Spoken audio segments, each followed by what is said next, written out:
Après des sanctions sur le pétrole pour forcer l'Iran dans une confrontation dans le détroit d'Ormuz, les États-Unis et Israël sont à la recherche d'une autre façon de déclencher une guerre avec l'Iran. Ils ont besoin d'un moyen pour que l'Iran commence ses hostilités, afin que ça soit plus difficile pour la Russie et la Chine de soutenir politiquement l'Iran. Israël a une histoire politique qui consistait à attaquer un navire de guerre américain en disant que c'était d'autres pour tromper les citoyens américains, afin qu'ils attaquent les ennemis d'Israël. L'attaque israélienne contre le USS Liberty initialement imputée à l'Égypte comme étant l'exemple le plus connu. Nous avons donc ici l'USS Enterprise, le plus ancien porte-avions de la flotte américaine, qui est à sa dernière étape et qui devrait être hors service l'année prochaine.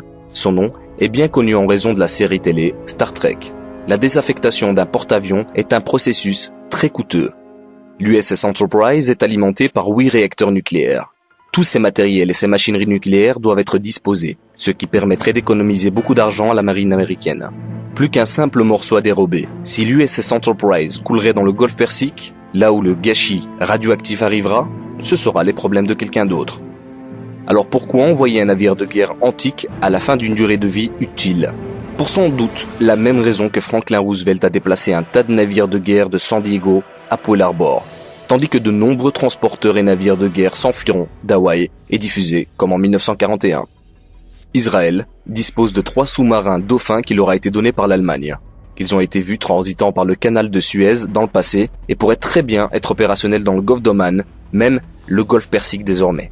Un navire de guerre hors d'usage qui attend d'être utilisé, plus utile en tant qu'une terre de sacrifice qu'une arme réelle. Un navire avec des marins américains a attaqué comme Israël a attaqué l'USS Liberty pour ensuite accuser la cible désignée, l'Iran, par une requête des médias.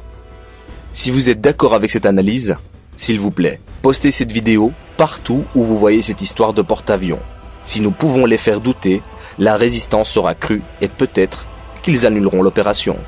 La résistance, c'est pour maintenant. Demain, ce sera sans doute trop tard.